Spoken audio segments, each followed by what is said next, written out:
Guys, good morning, welcome back to Ankita's কথা। তোমরা সবাই কেমন আছো? আশা করি সবাই ভালো আছে, আর আমি খুব ভালো আছি।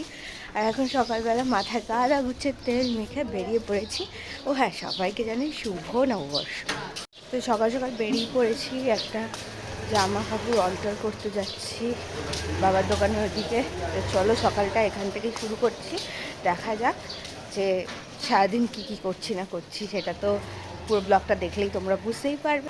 কাজের কাজ তো কিছু হলো না গাইস, চলে এসেছি বাড়িতে, সেই জন্য একটু ব্রেকফাস্ট করবো। গান চালিয়ে রেখেছে, কপিরাইট খাবো। দেখ মুড়ি দেখ। তো স্নান টান সেরে গাইস চলে এসেছি ছাদে। আর আজকে একটু বেলা করে স্নানটা করলাম, কারণ ওই কাজ টাজ সারতে সারতে লেট হয়ে গেছে। আর এখন অনেক জামা কাপড়, অফিসে ব্যাগ ঠ্যাগ এগুলো সব কেচেছি, এগুলো সব মেলতে হবে।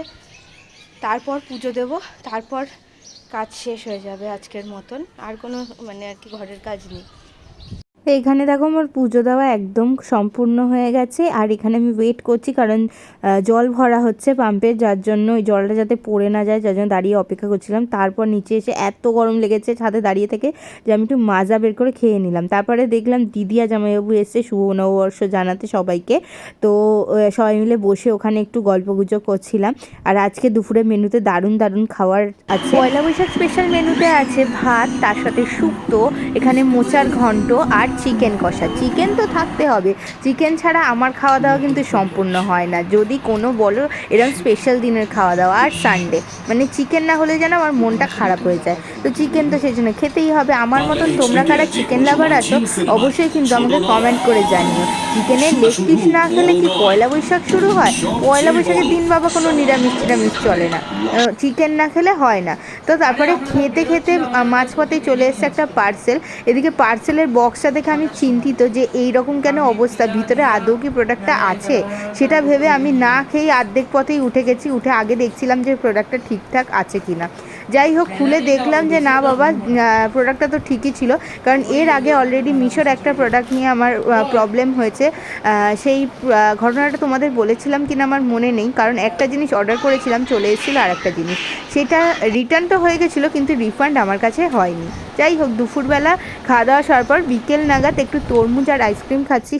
তো গাইজ দেখো, আমি ফাইনালি রেডি হয়ে গেছি। আর আজকে এই যে এই ড্রেসটাই কিনেছিলাম ফ্লিপকার্ট থেকে, তো আজকে এই ড্রেসটা পরে নিলাম। এই ড্রেসটা নতুন ছিল, তো এই কুর্তিটা নিয়েছি। কুর্তিটা তোমাদেরকে পরে ভালোভাবে দেখাচ্ছি আমি। মামার সোনার দোকান আছে, তোমরা তো জানোই। তো মামার দোকানে যাচ্ছি এখন হালখাতা করতে, তারপর সেখান থেকে আমরা যাবো হচ্ছে মেলাতে। তো চলো আজকে সন্ধ্যেটা কীরমভাবে কাটছে তোমরাও দেখে নাও, আর আমাদের সাথে তোমরাও একটু মেলাটা ঘুরে আসো। ফ্লিপকার্টের এই কুর্তিটা আমি নিয়েছিলাম, আর পাশে দেখতেই পাচ্ছ ডিটেলসটা আমি দিয়ে দিয়েছি। আর কুর্তিটা কিন্তু পুরো পিওর কটন ছিল। যাই হোক, যথারীতি বেরোনোর আগে দেখি আমরা সবাই যেন এরম একটা ব্লু ব্লু একটা টোন ম্যাচ হয়ে গেছে আজকে আমাদের। মাম্মা আর আমি তো ফুল ম্যাচ, তার সাথে রাহুলও কিন্তু ওই স্কাই আর কি বলতে পারো ধারে কাছে। তারপরে ম্যাচিং করে ড্রেস করে আমরা বেরিয়ে পড়েছি তিনজন মিলে হাত ধরে ঘুরু ঘুরু করতে। এখানে চলে এসেছি মামার দোকানে। আর ছোটোবেলা থেকেই একটা পয়লা বৈশাখের দিন আমরা জানতাম যে মামার দোকানে যাব আর অনেক অনেক কোল্ড ড্রিঙ্কস খেতে পারবো। ছোটো থেকেই কোল্ড ড্রিঙ্কসের প্রতি একটা আলাদাই ভালো লাগা। তো এখানে আরও লোকজন সবাই এসছে মামার দোকানে, আর ফ্রিতে কোল্ড ড্রিঙ্কস খেতে এসছে। এই যে আমি খাইনি, এরা। পয়লা বৈশাখের দিন কিন্তু প্রচণ্ডই গরম ছিল। কলকাতা শহরে আর বৃষ্টি হবে না, এটাই ঠিক করে দিয়েছে ভগবান, যে না, যে সব জায়গায় বৃষ্টি হওয়া কিন্তু কলকাতা শহরে বৃষ্টি হওয়া যাবে না, এরম একটা পরিবেশ। যাই হোক, তবু আমাদের মাম্মার কিন্তু এনার্জি কম না। ওই গরমের মধ্যেই বড়দের সাথে সে বেরিয়ে পড়েছে ঘুরু ঘুরু করতে। আর আমরাও বেরিয়ে পড়েছিলাম, কিন্তু বাইরে বেরিয়ে মনে হচ্ছিল যে ঘরের তুলনায় তো একটু কম লাগছিলো গরমটা, কারণ বাড়িতে যেন বেশি গরম লাগে। যাই হোক, তো গরম গরম করতে করতে চলে এসেছি ফাইনালি আমরা মেলাতে।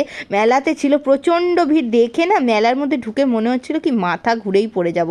প্রায় 20-25 দিন পর পয়লা বৈশাখের আমি ভিডিও পোস্ট করছি। আমি কতটা লেট হয়ে গেছি। আসলে পয়লা বৈশাখের পর থেকেই আমার শরীর ভীষণ খারাপ ছিল। প্রায় 10-12 দিন মতন আমি পেটের প্রবলেমে, জলের সমস্যাতে ভুগেছি। অফিসের একটু জলের প্রবলেম হচ্ছিলো, যার জন্য আমারও শরীর খারাপ ছিল, এমনকি অফিসেও অনেকেরই শরীর খারাপ ছিল। তো এই নিয়ে, আর তার মধ্যে প্রচণ্ড গরম পড়েছিল, যে ফ্যান অফ করে যে ভিডিও এডিট করবো, ভয়েস দেবো, সেরকম পরিস্থিতিই ছিল না। যার জন্য আমিও একটু ঢিলেমও দিয়েছি করেছি, অলসপানা করেছি, তো যার জন্য ভিডিওটা এত লেট হলো। সরি তার জন্য তোমাদের সবার কাছে। হ্যাঁ, এখন আমি অনেকটাই সুস্থ আছি আর অনেক ভালো আছি, একদমই মানে আর কোনো প্রবলেম নেই শরীরে, যার জন্য আবার আগের মতো আমি ব্লগ করতেও পারবো আই থিঙ্ক। আর তার সাথে আমি এডিটটাও করেই ফেললাম তোমাদের জন্য ভিডিওটা। যাই হোক, দেখো এখানে দেখতে দেখতে মাম্মা আমাদের উঠে গেছে দোলনা চড়তে। আর এই সেই পন্সের স্লিপগুলো, যেগুলোকে কি বেশ বলে, আমার নামটা ঠিক মনে পড়ছে না, ওটা দেখে রাহুল বলছে সে কোনোদিন ছোটোবেলায় চড়েনি। আমি বলছিলাম তুই উঠে পড়ে এখনই দোলনায়।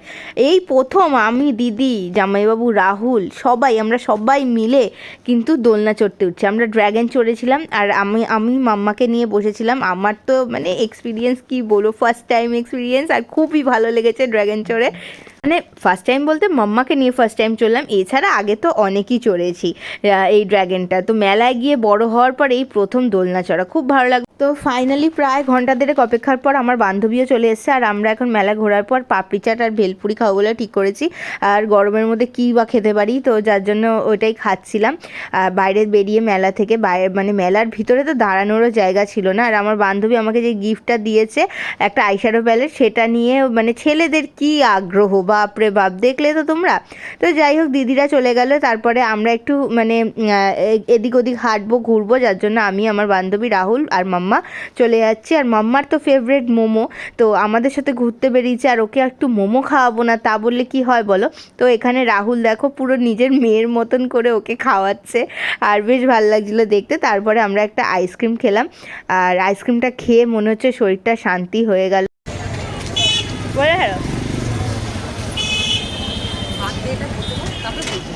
তো সকলের সাথে আড্ডা সেরে মেলা ঘুরে বাড়ি ফিরতে ফিরতে আমাদের বেজে গেছে প্রায় 10টা, এখন 10:45 মতন বাজে। আমরা এখন বাড়ি ফিরছি, আর মাম্মার কি এনার্জি, সে এখনও পর্যন্ত আমাদের সঙ্গ দিয়ে যাচ্ছে। আর আজকে ব্লগটা চলো এখানেই এন্ড করছি, নেক্সট ব্লগের জন্য ওয়েট করো। Tata, bye, good night.